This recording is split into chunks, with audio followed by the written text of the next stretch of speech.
ಹಿಂದುತ್ವದ ಬಗ್ಗೆ ಮಾತನಾಡೋರೆಲ್ಲ ಮೂಲೆ ಗುಂಪಾಗೋದ್ರು. ಇಡೀ ದೇಶದಲ್ಲೂ ಆಯ್ತು, ರಾಜ್ಯದಲ್ಲೂ ಆಗೋಯ್ತು. ಅಲ್ಲ, ನಮ್ಮ ಬ್ರ್ಯಾಂಡೇ ಹಿಂದುತ್ವ, ಮೋದಿಯವರೇ ಹಿಂದುತ್ವ, ಮಾತನಾಡೋರೆಲ್ಲ ಮೂಲೆ ನಾವೇ ಗುಂಪಾಗೋದ್ರು. ಹಿಂದುತ್ವ ಹಂಗೇನಿಲ್ಲಲ್ಲ. ಅವರೇ ಬಿರಿಯ ಅವ್ರು ಮಾತ್ರ ಹಿಂದುತ್ವ ಮಾತಾಡ್ತಾರೆ, ಎಲ್ಲರೂ ಮಾತಾಡ್ತಾವ್ರಿ.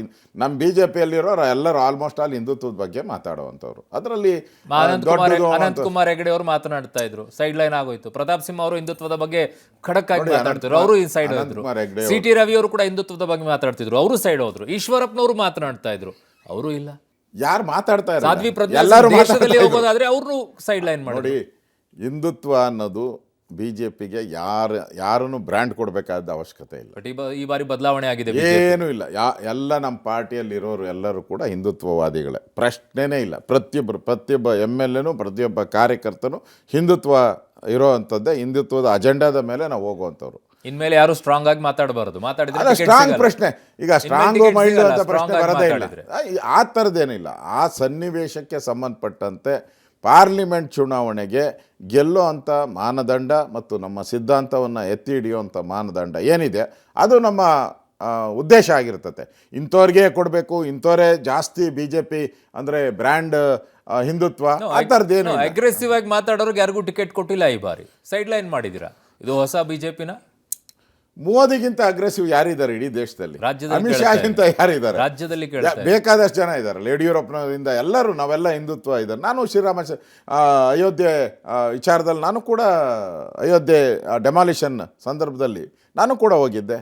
ಎಮರ್ಜೆನ್ಸಿಯಲ್ಲಿ ನಾನು ಕೂಡ ಜೈಲ ಅನುಭವಿಸಿ ಬಂದಿದ್ದೀನಿ. ನಾನು ಕೂಡ ಅದರಲ್ಲೇನು ವಿಶೇಷ ಏನಿಲ್ಲ ಅದರಲ್ಲಿ. ಸೊ ಅಶೋಕ್ ಅವ್ರ ಮಾತು ಯಾರು ಕೇಳ್ತಾ ಇಲ್ಲ. ಯಾಕೆ ಅರ್ಥ ಆಗಿಲ್ಲ ನನಗೆ. ನಿಮ್ಮ ಪಕ್ಷದಲ್ಲಿ ಯಾರು ನಿಮ್ಮ ಮಾತನ್ನು ಕೇಳ್ತಾ ಇಲ್ಲ. ಎಲ್ಲರೂ ನನ್ನ ಮಾತು ಕೇಳ್ತಾರಲ್ಲ. ನಾನು ಪಾರ್ಟಿಯ ಲೀಡ್ರು.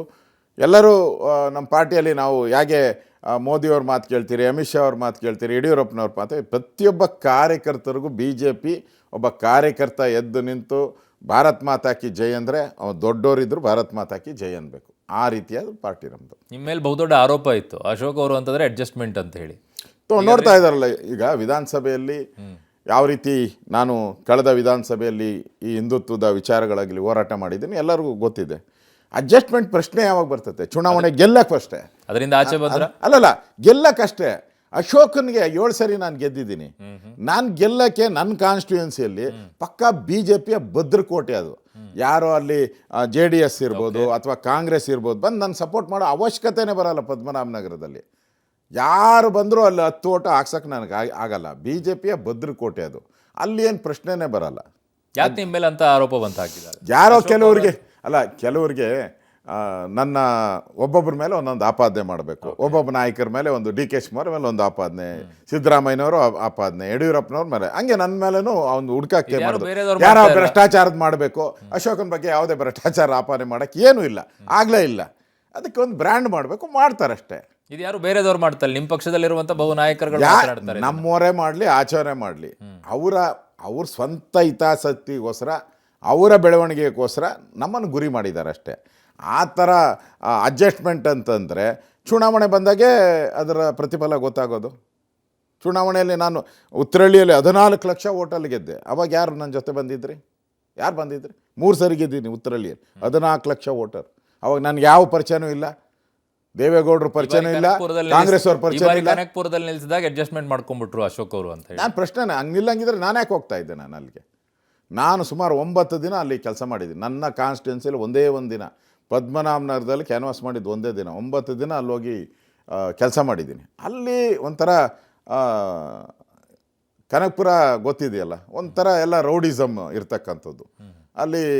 ಆಗ ನನಗೆ ಅದೇ ಬದಲಾಗಿ 1 ವರ್ಷ ಮುಂಚೆ ಕೊಟ್ಟಿದ್ರೆ ನಾನು ಕೂಡ ಅಲ್ಲಿ ಭದ್ರವಾಗಿ ನಿಲ್ಲೋ ಅಂಥ ಕೆಲಸ, ಒಳ್ಳೆ ಓಟ್ ತೊಗೊಳೋ ಅಂಥದ್ದು ಮಾಡ್ಬೋದಾಯಿತು.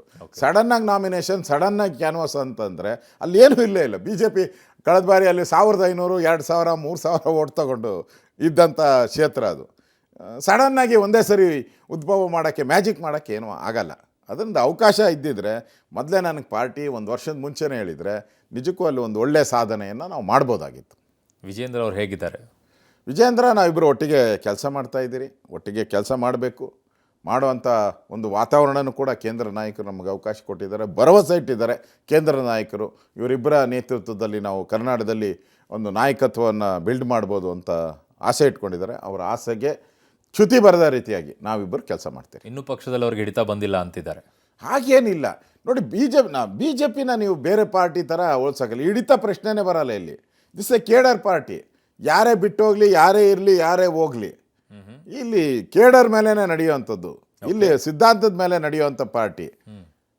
ಸಡನ್ನಾಗಿ ಗ್ರಿಪ್ ಸಿಕ್ಕಲ್ಲ, ಏನು ಗ್ರಿಪ್ ಪ್ರಶ್ನೆನೇ ಬರಲ್ಲ. ಸಿಸ್ಟಮ್ ಹೆಂಗಿಲ್ಲ ಹಂಗೆ ಇರುತ್ತೆ ಅಷ್ಟೇ.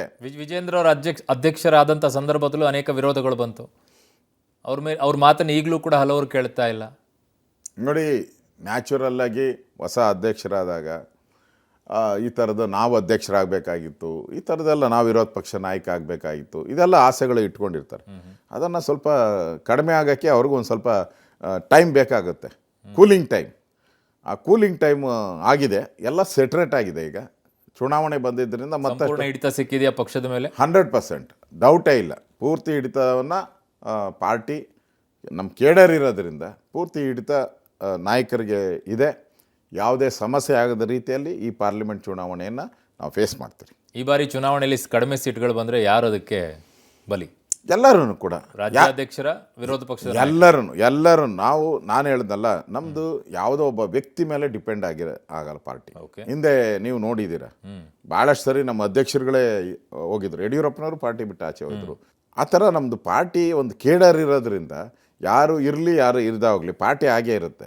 ಆ ದೃಷ್ಟಿಯಿಂದ ಇಲ್ಲಿ ಆ ಥರ ವ್ಯಕ್ತಿ ಮೇಲೆ ಡಿಪೆಂಡ್ ಆಗಿ ಯಾರೋ ವ್ಯಕ್ತಿ ಪಾರ್ಟಿ ಬಿಟ್ಟೋದ ತಕ್ಷಣ ಹಿಂದೆ ಹೋಗುವಂಥ ಸಂಸ್ಕೃತಿ ನಮ್ಮ ಬಿಜೆಪಿ. ಕಡಿಮೆ ಆದರೆ ರಾಜ್ಯಾಧ್ಯಕ್ಷ ಬದಲಾವಣೆ ಆಗ್ತಾರ? ಇಲ್ಲ, ಆ ಥರದ್ದೇನೂ ಇಲ್ಲ. ಆ ಥರದ ಸನ್ನಿವೇಶ ಏನೂ ಇಲ್ಲ. ಮತ್ತು ಆ ಥರದ ಸನ್ನಿವೇಶ ಬರೋದೂ ಇಲ್ಲ. ಯಾಕಂದರೆ ನಾವು ಗೆಲ್ತೀವಿ. ನಿಮ್ಮ ಸ್ಥಾನಕ್ಕೂ ಕುತ್ತೇನು ಬರಲ್ಲ? ಇಲ್ಲ, ನಮ್ಮನ್ನು ಆಯ್ಕೆ ಮಾಡಿರೋವಂಥದ್ದು ಮುಂದೆ ಬಿ ಜೆ ಪಿಗೆ ಒಂದು ನಾಯಕತ್ವ ಕ್ರಿಯೇಟ್ ಮಾಡಬೇಕು ಅಂತ ನಮ್ಮನ್ನು ಆಯ್ಕೆ ಮಾಡಿದ್ದಾರೆ.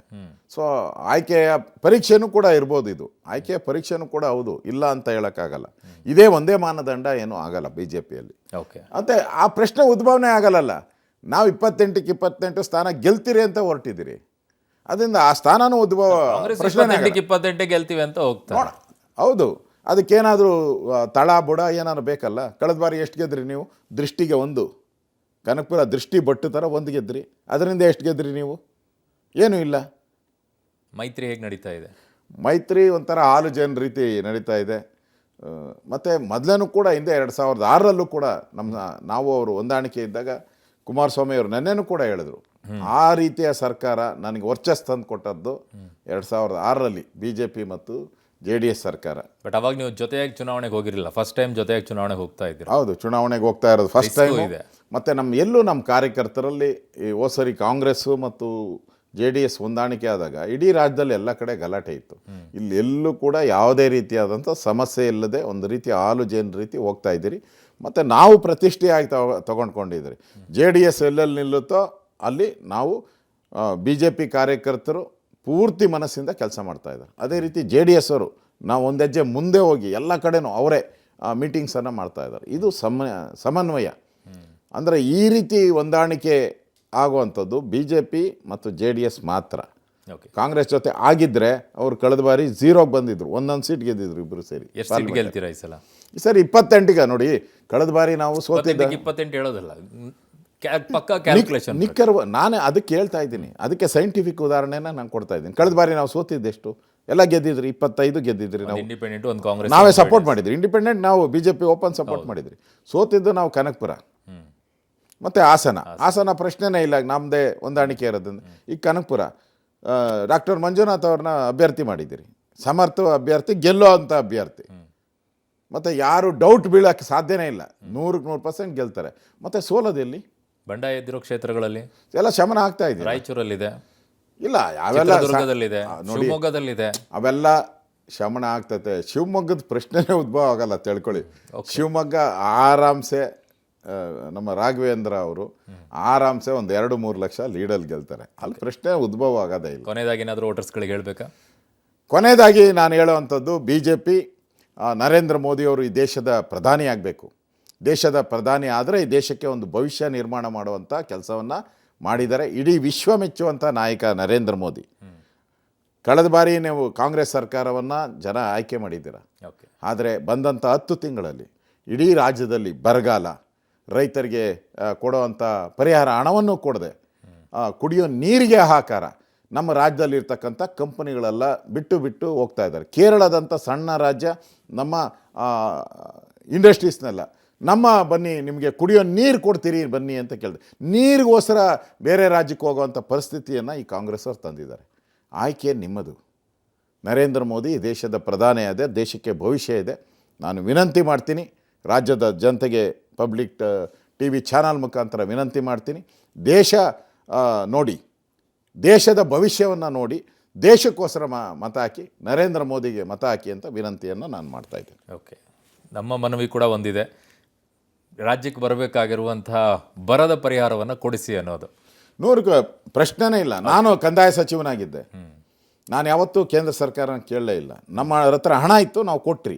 ಕೇಂದ್ರ ಸರ್ಕಾರ ನ್ಯಾಚುರಲ್ ಆಗಿ ಹಣ ಕೊಡ್ತಾರೆ. ಸಂವಿಧಾನದ ಪ್ರಕಾರ ಕೊಡಬೇಕು, ಕಾನೂನು ಪ್ರಕಾರನೂ ಕೊಡಬೇಕು, ಅದರಲ್ಲಿ ಮಾಡಿಲ್ಲ.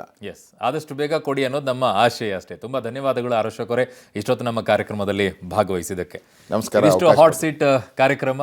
ಹಾಟ್ ಸೀಟ್ನಲ್ಲಿ ಮತ್ತೆ ಇನ್ನೊಬ್ಬ ಅತಿಥಿ ಜೊತೆಗೆ ನಿಮ್ಮ ಮುಂದೆ ಹಾಜರಾಗ್ತೀನಿ. ಅಲ್ಲಿವರೆಗೂ ಟೇಕ್ ಕೇರ್, ಬಾಯ್ ಬಾಯ್, ಧನ್ಯವಾದಗಳು.